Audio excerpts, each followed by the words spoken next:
Candice m'a demandé de venir intervenir dans cette assemblée, je me suis demandé ce que je pourrais bien vous raconter, parce que je ne suis pas dans le domaine des médecines non conventionnelles, je ne suis pas dans la médecine holistique, mais c'est vrai que depuis 30 ans que je travaille dans la nature, je suis passionné par mon métier, évidemment, comme le disait très bien Azaïs.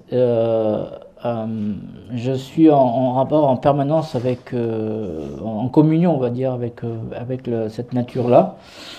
Et donc, de fil en aiguille, j'ai rencontré un autre professeur, le professeur Mohamed Nasraoui, qui est un Marocain, qui vit en France et qui travaille dans un institut polytechnique, la salle Beauvais. Et donc, depuis 4 ans, nous travaillons ensemble en encadrant des étudiants. Et c'est ce professeur qui m'a fait rencontrer Azaïs. Et donc, depuis l'année dernière, nous avons mis en place un stage, justement, pour l'Institut, pour que les élèves puissent toucher un peu de près le sol, le sous-sol, et puis les relations aussi avec les plantes, dont vous tirez d'ailleurs les huiles essentielles. Voilà. Alors moi, je veux vous parler de ce sujet qui n'est pas tout à fait en rapport avec ce que vous faites d'habitude, mais en même temps, vous allez voir petit à petit que ça peut-être qu'il y a des relations qui se mettent. En fait, à l'origine, je suis docteur en pétrologie minéralogie, c'est-à-dire que je suis un peu spécialiste des roches et des minéraux. Je suis spécialisé aussi dans la volcanologie, c'était ma volonté première en début. Donc j'ai travaillé, non pas sur les volcans actifs, mais j'ai beaucoup voyagé sur les volcans actifs, mais j'ai travaillé surtout sur un grand volcan, un des deuxièmes grands volcans d'Auvergne, le stratovolcan des Monts d'Or. Et donc depuis, j'ai pas mal, au-delà de ma thèse, fait pas mal de recherches et ne trouveront pas de travail dans ce domaine pendant un petit moment. Je me suis spécialisé en fait dans autrefois on appelait ça la vulgarisation, maintenant on appelle ça la médiation scientifique. Je me suis spécialisé dans la médiation scientifique via le tourisme. Et en fait, ça m'a permis d'explorer toutes les techniques de vulgarisation, de médiation, d'enseignement, surtout de terrain, et de petit à petit de faire la relation avec la nature en général. Voilà. Alors, je vais vous parler de plusieurs choses. Comme vous avez plutôt l'habitude d'entendre parler plutôt de sciences, de médecine, de chimie, de physique, on a vu ce matin justement appliquées aux médecines holistiques. Je vais vous faire parler de quelques notions de sciences de la Terre et de l'univers. Je vous parlerai des volcans de France et d'Auvergne pour les resituer. Puis je vous parlerai aussi de minéraux de la Terre d'Auvergne. Et puis enfin, je vous parlerai un petit peu de la médiation scientifique au service de tous. En fait, je me suis aperçu au cours de ma carrière, entre guillemets, on va dire, de toute cette expérience, que finalement, pour transmettre, il faut vraiment transmettre avec des mots simples, on l'a vu aujourd'hui, à travers les différents intervenants, la qualité des intervenants avant moi et après eux. Et on a vu, il faut aussi il faut être toujours très proche du public. Si le public est néophyte, pour qu'il comprenne, il faut utiliser des mots simples, des choses simples. Il faut beaucoup d'illustrations. Plus il y a d'illustrations, mieux le public se sent à l'aise par rapport à ce qu'on lui raconte. Je suis moi-même malade, j'ai un diabète de type 2, à travers tout ce que j'ai vu tout à l'heure, je me suis dit, je crois que là je vais devenir cobaye pour toutes vos méthodes. Voilà. Donc la géologie, ça vient de géo et de la terre et de logos, qui veut dire le discours. Ce n'est pas du tout l'étude, souvent les enfants ils parlent d'étude de la terre, c'est le discours. C'est-à-dire qu'en fait le géologue, il est d'ailleurs comme le médecin, qui est passionné, il faut le débrancher le soir, parce qu'il parle tout le temps. La Terre, de quoi est-elle constituée? En fait, c'est une grosse patate, on appelle ça un géoïde, et il est constitué en fait d'un noyau, interne-externe, un manteau, et puis la croûte terrestre, ou lithosphère, c'est cela là-dessus que nous vivons. En fait, nous ne connaissons, nous, en sciences de la Terre, que cette partie-là. La connaissance de tout ça, c'est lié à tout ce que nous remonte, la plupart du temps, ce qu'on appelle la tectonique des plaques, c'est-à-dire les mouvements qui se trouvent à la surface de la Terre, que l'on a défini à travers, généralement, des fractures de surface, soit sous l'eau, soit hors de l'eau, qu'on appelle les failles, et surtout le volcanisme, qui nous remonte les roches qui sont en dessous vers la surface. Donc en fait, c'est le volcan, c'est lui, en grande partie, qui est à l'origine de toutes nos connaissances, que nous avons, enfin, petite connaissance, nous avons sur la Terre en général. Et aussi, c'est grâce au volcan, son énergie et ses minéraux, que l'on a dans toutes les applications dans la vie quotidienne, que ce soit la médecine, l'industrie et autre chose.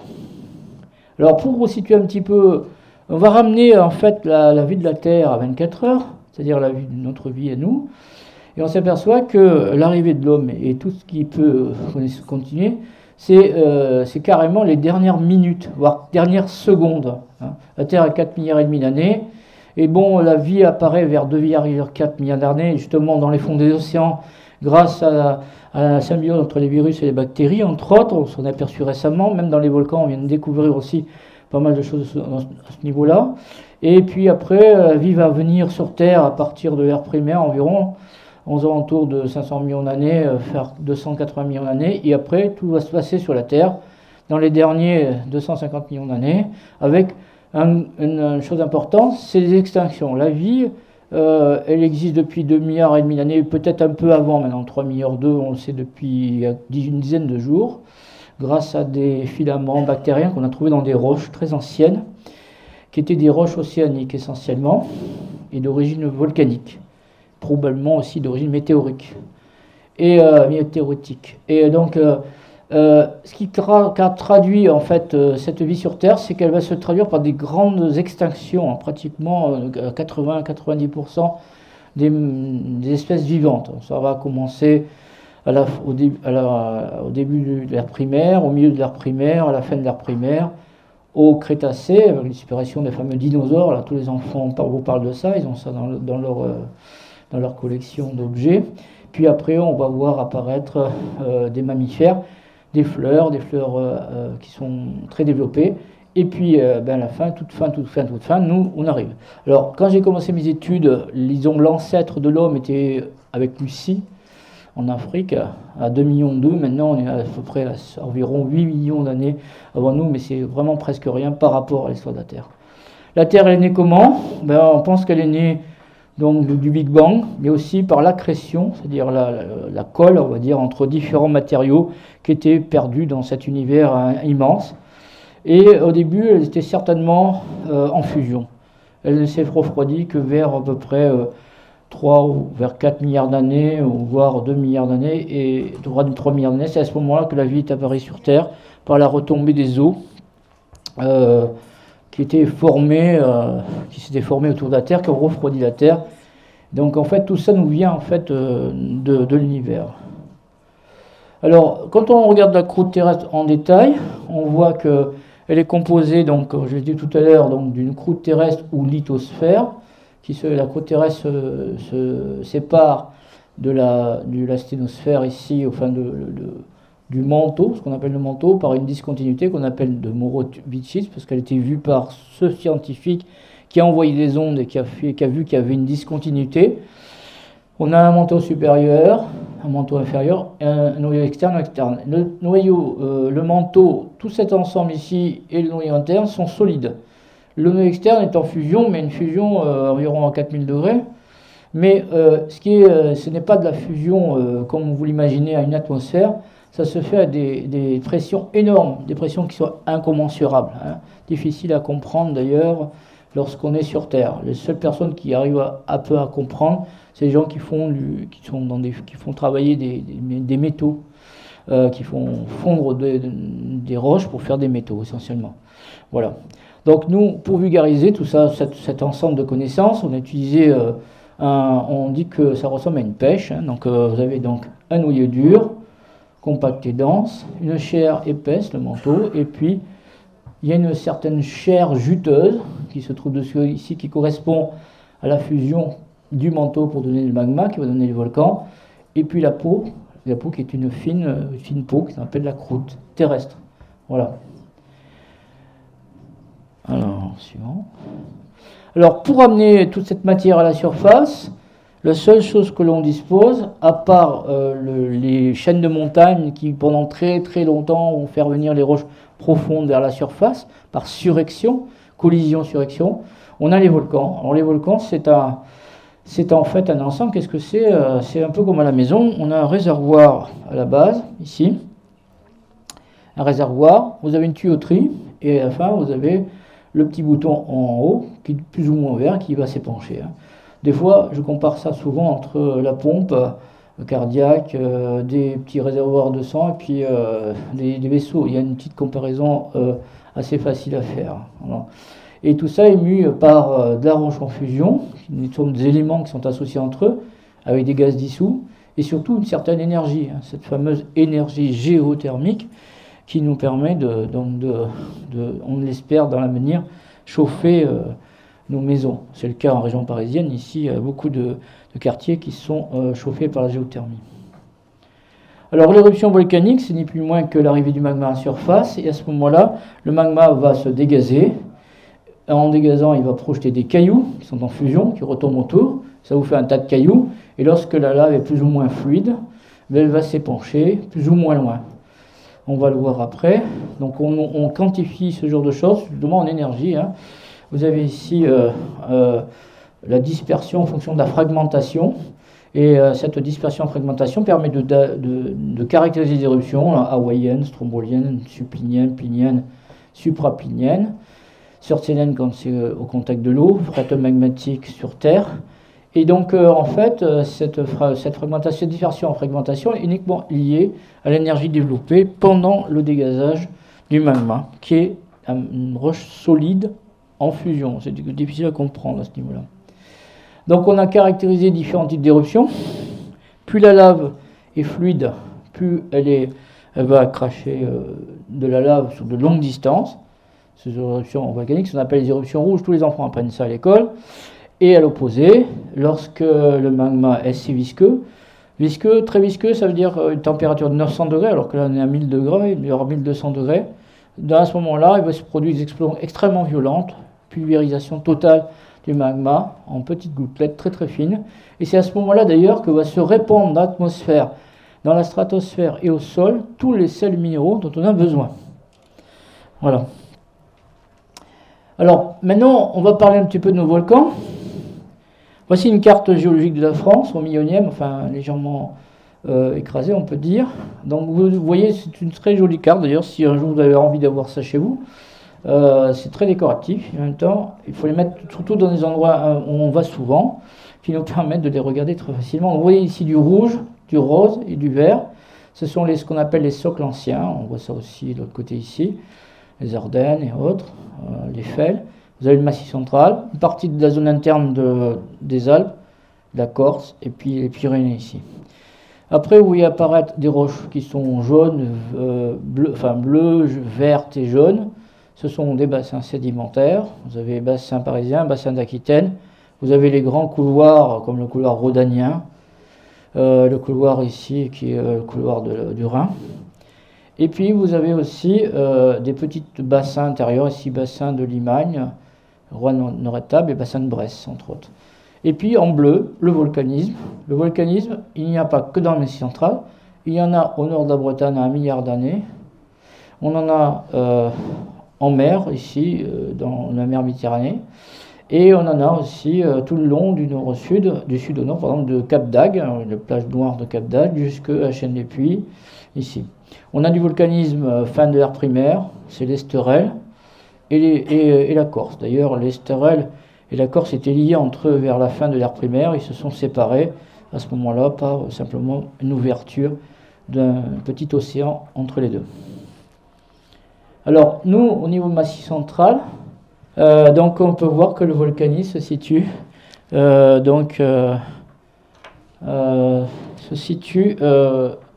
carrément au centre ici. Donc voilà, vous avez donc ici des failles. Ces failles sont importantes parce qu'elles délimitent des bassins d'effondrement remplis de sédiments. Ça s'est formé à l'ère tertiaire. Et puis on a des grands accidents, comme ici le sillon houillé, qui est pour son nom parce qu'il contient des charbons. Et vous avez aussi une grande faille qui va du sud au nord ici, qui est très importante aussi, parce qu'elle est porteur de toutes les minéralisations importantes qui rentrent dans la composition de pas mal de ce qu'on appelle des sels minéraux, c'est-à-dire des minéraux utiles, des substances utiles utilisées dans l'industrie et dans toutes les applications de la vie quotidienne. Et le volcanisme qui se situe à l'ouest de cette partie ici. Voilà, donc un volcanisme important, un grand volcan, le plus grand volcan de France et d'Europe, le Cantal. Après vous avez le Cézallier, les Monts d'Or, la chaîne des Puys. Ici vous avez le Devès, le Mézin, l'Amblavès et des tout petits volcans qui sont dispersés autour. Alors évidemment, tous ces volcans ont une histoire. L'histoire commence il y a environ 50 millions d'années et se termine autour de 7000 ans. Et récemment, je suis un peu à l'origine de ça, avec d'autres collègues, on a rajeuni le dernier volcan en activité, puisque son activité est actuellement un dégazage qui s'est traduit par 2 catastrophes naturelles importantes et aussi récemment quelques clapotis et des dégazages. Voilà. Alors pourquoi parler de tout ça? Tout simplement parce que vous allez voir que ça a une relation assez proche de ce que vous pourriez utiliser pour fabriquer vos huiles essentielles et autres. J'ose pas dire des médicaments parce que c'est pas bon pour la santé. Alors, donc on va faire un petit tour. Alors cette fois-ci, je vous fais un peu rêver, je vous montre des paysages pour vous montrer un petit peu ce volcanisme. En fait, l'Auvergne, c'est des volcans, des lacs et une population très accueillante, très agréable. Il y a aussi beaucoup de principes simples, ce qu'on appelait les simples autrefois. Ce qui occupait beaucoup les gens, c'était les simples, c'est-à-dire les plantes médicinales, et aussi les minéraux en eux-mêmes, soit pour la beauté des minéraux, soit aussi pour leur utilisation quotidienne, au cours de la vie des hommes en général. Donc ici, vous avez un paysage qui fait rêver, là, ça ressemblait un petit peu à la route que j'ai fait ce matin d'ailleurs, dans le brouillard, avec le soleil au-dessus. On fait une manne d'inversion, généralement pendant l'hiver. Vous avez ici un très beau château, le château de Polignac. On est dans le bassin du Velay. Ici, vous avez l'Amblavès, et au loin, on devine les montagnes qui séparent en fait le centre du Massif central de la région des Cévennes, enfin de la région d'Aubenas, ce qu'on appelle le Mézin mégal. Voici un autre paysage, le paysage du Cantal, on appelle stratovolcan. Stratovolcan du Cantal, c'est donc un énorme volcan. Un stratovolcan, ça veut dire un volcan en strates. En fait, c'est un gros complexe volcanique dans lequel il y a différents pitons qui sont en relief, tout simplement parce qu'au cours du temps, après leur formation, il y a eu une forte érosion importante qui a dégagé les entrailles du volcan. À la suite de grands événements, mais je passerai pas sur ces événements, c'est un autre sujet, on aura peut-être l'occasion d'en reparler plus tard dans d'autres conférences. Un autre paysage particulier, c'est le paysage que l'on voit entre le Cantal et les Monts d'Or, ce qu'on appelle le signal du Luguet, c'est le plateau du Cézallier, c'est une série d'épanchements de lave qui donne un paysage plutôt, disons, adouci, qui calme. Je préconise beaucoup les randonnées et aussi les séjours dans ce secteur-là, parce que c'est une autre manière de faire de la médecine holistique, c'est-à-dire aller vous ressourcer au niveau de l'énergie de la Terre et aussi de l'atmosphère qui est non polluée et même agréable. En plus, vous ne rencontrerez dans la journée qu'un seul paysan et voire une centaine de vaches. Ce paysage très particulier du Cézallier. Cézallier, ça veut dire la terre séglière qui portait le seigle. Autrefois, c'était couvert de seigle et le déboisement de cette région date de 8000 ans environ avant nous, tout simplement parce que les premiers hommes qui sont arrivés dans le coin avaient besoin de se chauffer et de construire des maisons, mais aussi ils avaient besoin de cultiver. Un autre massif, le massif d'ailleurs dans lequel nous emmenons les étudiants de l'URTH, c'est le stratovolcan des Monts d'Or Sancy. Donc c'est une vision côté ouest, dans une grande vallée, qu'on appelle la vallée de la Fontaine Salée, tout simplement parce que vous avez une fontaine salée. Quand on parle de fontaine salée, on parle de sels minéraux, d'eau gazeuse, on parle d'eau thermale contenant des minéraux en suspension, enfin des minéraux ioniques, qui sont des ions qui se trouvent à l'intérieur et qui ont des propriétés thérapeutiques au niveau thermal. Donc tout ça repose sur un immense plateau adouci, assez érodé, un peu arrondi, granitique, formé de granit. Vous voyez que tous les gens se situent plutôt à basse altitude. Là-bas, c'est plutôt le domaine des pâtures, de l'agriculture, et après on est dans le domaine montagnard, c'est carrément l'enfer, on va dire, parce que là-haut, il fait très froid. Il tombe à peu près 1800 mm d'eau par an, presque 2000 mm. Il y a beaucoup de précipitations, donc, ce qui fait dire que le Massif central était le château d'eau de la France. C'est pas le château d'eau, c'est la réserve d'eau, on va dire. Je pense à Zaïs, là, qui a travaillé sur l'eau. Là. Tu aurais pu faire un gros... Tu peux continuer de travailler sur l'eau d'Auvergne, là-dessus. Et puis, autre côté, voilà, les côtés nord, vous avez ici le puits de Sancy, qui est le point culminant du Massif central. On devine au fond, là-bas, le pont du Cantal et le Puy-Marie, donc c'est le Massif du Cantal qu'on vit tout à l'heure. Et donc ici, des lacs. Alors, ces lacs sont des volcans récents, le lac de Servières, et une grande vallée importante, ici, la Dore, rencontre la Dogne, et fait la Dordogne. Si vous n'avez pas eu ce massif volcanique, il n'y aurait pas de Dordogne, je dis toujours ça. S'il n'y avait pas de Dordogne, il n'y aurait pas eu de foie gras, et il n'y aurait pas eu de vigne, mais bon, il n'y aurait pas eu tout le paysage que l'on a en France, en fait. La Dordogne est très importante, parce qu'elle amène l'eau vers l'Atlantique, alors que toutes les eaux qui circulent de ce côté-là descendent vers la Manche. Alors ce massif, il a une importance parce qu'il a subi il a eu une histoire très très longue, explosive, très violente, à travers différentes époques glaciaires, entre autres, et puis dans sa dernière phase, il a eu une grosse érosion importante qui l'a cisaillé totalement, qui l'a complètement arraché, et qui a mis à nu toutes les sources thermales qui se trouvent dans les vallées. La vallée de la Haute-Dordogne, la vallée de la Fontaine-Sèche de l'autre côté, ici la vallée de Chaux-de-Four parce qu'il y fait chaud comme dans un four, surtout l'été. Et donc c'est une vallée importante parce qu'elle révèle des sources qui ont été utilisées pour l'action thermale, essentiellement les soins. D'ailleurs, dans la vallée de Chaux-de-Four, il y a une source qu'on appelle la source Sainte-Anne, qui est un très bon, dont l'eau est très bonne pour les gens qui ont des problèmes d'intestin, entre autres.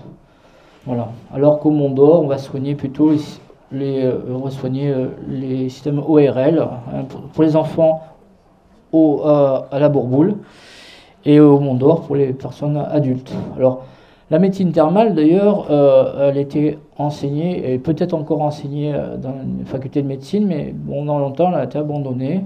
Maintenant, on y revient. Il s'est formé, d'ailleurs, un institut qui commence à travailler de concert avec des chercheurs dans ce domaine-là. Et il est possible qu'on va faire beaucoup de progrès, notamment dans la connaissance de ces eaux thermales. Alors, autre région, c'est ce qu'on appelle le volcanisme de Limagne. À Limagne, donc ici on devine le massif des Monts d'Or. À Limagne, c'est une série de petits volcans qui sont cachés, et par-dessus des dépôts volcaniques. Ici vous avez la vallée de l'Allier qui circule, qui creuse tout ça, et qui a favorisé bien toutes les communications et la vie des gens. Les gens vivent pratiquement dans la plaine et pas tellement sur les montagnes ici. Et puis, plus particulièrement, une chaîne dont on entend parler plus ou moins maintenant, c'est la chaîne des puits, donc avec le point culminant d'ici le puits de Dôme. C'est la seule chaîne dans le monde qui est, disons, composée d'environ une centaine de volcans sur une seule ligne comme ça, avec toutes sortes de formes volcaniques. Et donc, depuis 2 ans, la région, le département, le parc des volcans et autres se mobilisent pour être candidats au patrimoine mondial de l'UNESCO. Nous allons passer l'examen bientôt, au mois de juin ou juillet. L'année dernière, on a été battus par la grotte Chauvet. Voilà. Donc c'est une chaîne magnifique, remarquable, etc., qui est très très touristique, très, disons, que beaucoup de gens visitent, notamment en montant sur les Puy de Dôme, mais aussi en balade à l'intérieur. Vous voyez, c'est un univers extraordinaire où on peut vraiment être émerveillé en même temps et se reposer. On a des paysages assez jolis, comme ici le Puy de la Vache et de la Solace, qui sont des paysages de volcans égueulés, coulés de lave. Et donc c'est tous ces volcans récents de notre région qui va permettre, qui a permis d'avoir des sols très fertiles. Qui dit sol fertile dit culture, et qui dit aussi forêt, et aussi en même temps apport de toutes ces plantes qui vont être utilisées notamment dans la pharmacopée. Mais ce qu'on remarque maintenant, c'est, j'ai lu récemment un rapport, dans le Massif central, la température en 10 ans a augmenté de 2,4 degrés. Et nous avons 1,8 de plus, un peu en dessous de celui de la COP 21. Ça veut dire que ces paysages-là vont bientôt disparaître. On commence à avoir des plantes méditerranéennes qui arrivent à aller presque jusqu'à Nevers, c'est-à-dire à peu près à 100 km de Clermont-Ferrand. Et puis, donc, un autre volcan. Alors là on est dans le circulaire, hein, donc c'est le volcan le plus parfait, c'est le Pariou. Le puits Pariou, ici, qui rejoint un peu ce qu'on a vu ce matin, c'est-à-dire l'utilisation des ondes circulaires. Donc, beaucoup d'énergie concentrée qu'on produit ces cônes de scorie, ces grands cratères, hein, et qui ont fait l'objet d'ailleurs d'expérimentations, notamment en termes énergétiques ces derniers temps. Maintenant, on commence à faire un peu la topographie intérieure des volcans en utilisant les muons, c'est-à-dire des électrons qui nous arrivent du ciel, qui passent à travers, et avec un appareillage très simple et très faible, on arrive à voir les coupes de ces volcans. Et le dernier volcan en date, c'est le lac Pavin.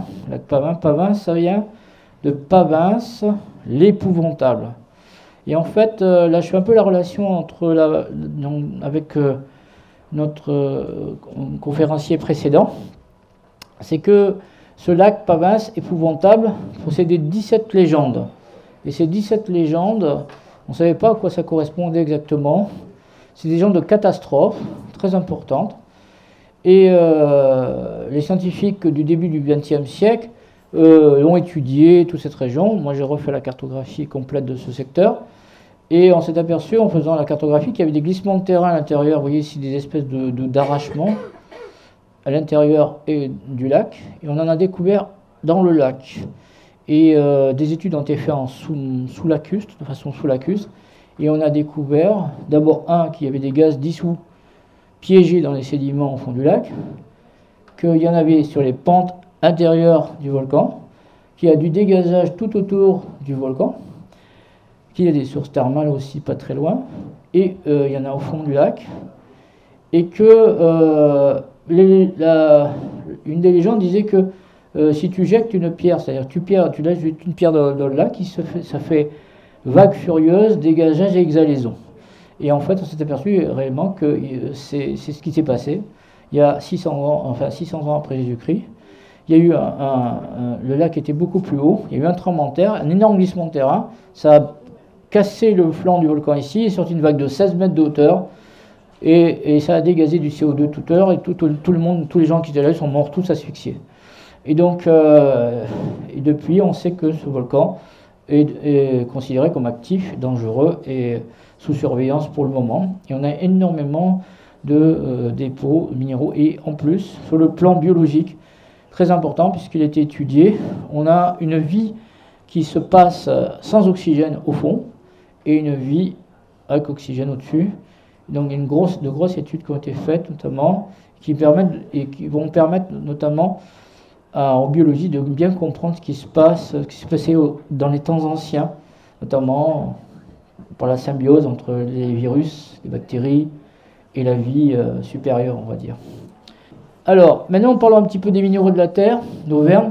Je ne vais pas tous les citer, je pourrais vous mettre plein de photos. Je vais simplement faire juste un focus sur les connaissances que l'on a actuellement, ce qui va vous montrer que si on utilisait ces minéraux en lithothérapie, je sais qu'il y a plein de gens qui me posé des questions depuis ce matin là-dessus. Je ne suis pas lithothérapeute, mais moi j'aimerais bien trouver des médecins et des lithothérapeutes, et nous, géologues ou minéralogistes, pour faire un groupe de recherche, cette fois-ci j'en suis un peu bouteille de la mer, un groupe de recherche où on ferait des protocoles d'études pour savoir pourquoi certaines pierres soignent des gens et pas d'autres. Pourquoi il y a des effets négatifs, pourquoi il y a des effets positifs.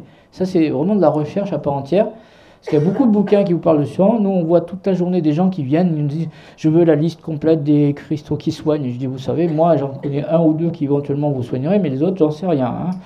Hein. » Donc, il y a beaucoup de croyances. Ça revient à ce que disait notre interlocuteur précédent. Il y a beaucoup de croyances. Et moi, ce que j'aimerais, c'est qu'on puisse travailler dessus de façon plus, on va dire, entre guillemets scientifique, c'est-à-dire apporter de la connaissance et en même temps faire des comparaisons entre des effets cliniques, des expériences cliniques et des expériences, disons, tracées avec des protocoles précis, etc., qui mettraient en relation donc le sol, le sous-sol, la plante et l'homme, et l'atmosphère, etc. Tout l'équilibre énergétique qu'il y a entre le fond de la Terre, etc.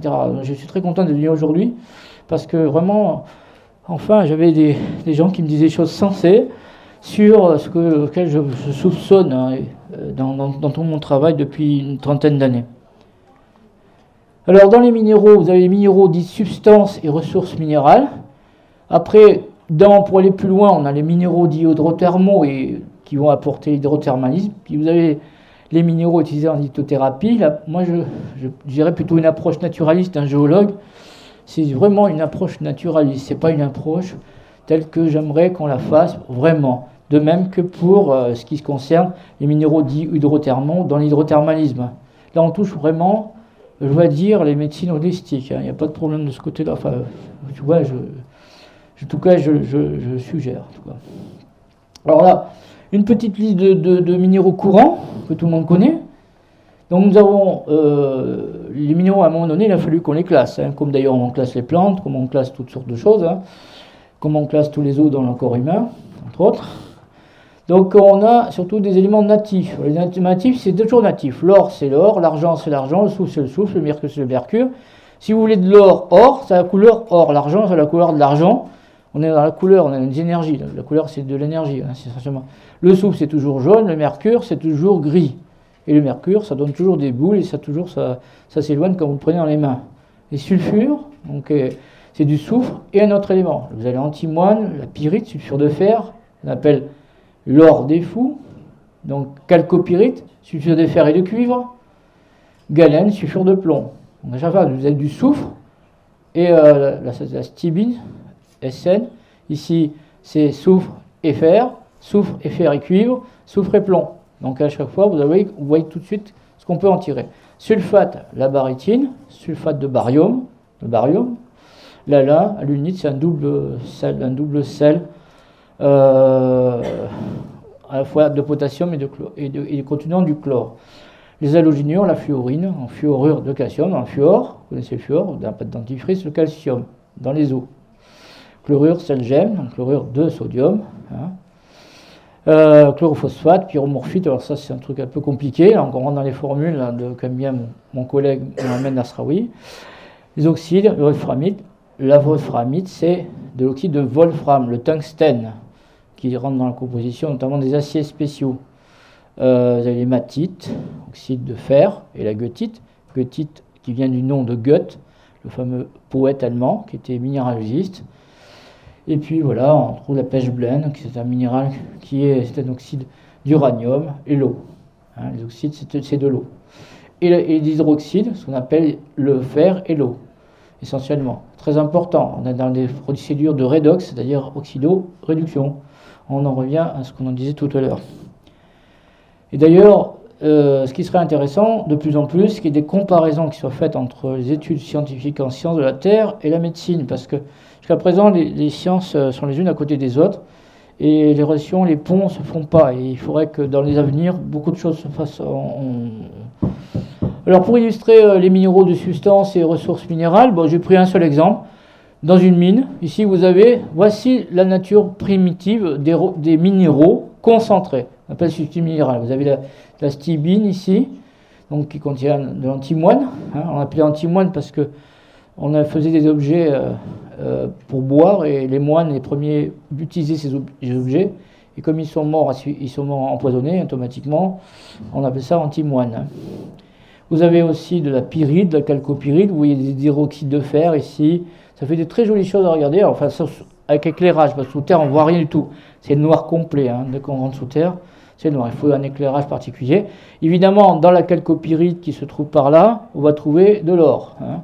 Et pour terminer, donc, je passe sous les différents minéraux, les silicates, les carbonates, les hydrocarbures, le charbon, les argiles. Alors, les argiles, très important dans l'utilisation, notamment dans les massages, entre autres.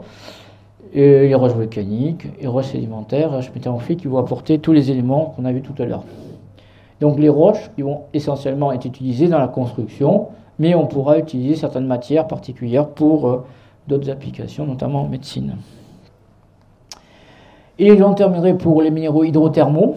Les minéraux hydrothermaux, mais nous viennent simplement du dégazage de sources hydrothermales carbogazeuses qui vont déposer toutes ces couleurs rouges ou orangées que l'on voit ici et qui sont, disons, des soupes primitives, mais qui sont à peu près ce qu'on pourrait trouver dans un estomac, enfin, si on veut, puisque c'est très acide, c'est des pH des fois de 1,5 à 2, 3, 4. Ça donne des couleurs magnifiques que tout le monde connaît. Et évidemment, pour pouvoir étudier ces minéraux, on est obligé d'aller les prélever. Hein. Donc il existe des sources. Nous avons un hammam, nous, à la Bourboule, hein, c'est au bord de l'eau. Vous avez de l'eau qui sort à 40 degrés ici. Et en même temps, vous pouvez vous soigner, vous badigeonner avec les argiles et faire aussi des cataplasmes pour soigner différentes choses, des problèmes de dermite par exemple. Alors, donc, ce volcan qui a donné ses sources thermales, il est produit d'une grosse éruption volcanique qui a provoqué l'effondrement souterrain. Et cet effondrement souterrain a provoqué la formation d'une caldeira. C'est sur le long de cette caldeira que s'est implanté les sources thermales qui amènent tous ces minéraux à la surface de la Terre. Et cela a produit des pierres-ponts. Ces pierres-ponts, c'est de la silice pure. Et la silice, c'est un élément essentiel aussi pour utiliser aussi bien dans l'industrie que pour donc les soins. Et pour terminer sur les minéraux d'origine, on va dire, utilisés en lithothérapie, ben on en parlera tout à l'heure pendant le stage que je ferai en fin d'après-midi. Alors, pour la médiation scientifique, il faut utiliser tous les moyens possibles imaginés, les expositions, les musées, les tables de lecture de paysage. En ce qui concerne la médecine, il faudra trouver peut-être autre chose, des tablettes éventuellement électroniques, les panneaux. L'enseignement, très important, l'enseignement sur le terrain. Et puis aussi la relation entre sol sous sol et plantes médicinales, entre autres. Voilà. Et je vous remercie de votre attention. Voilà.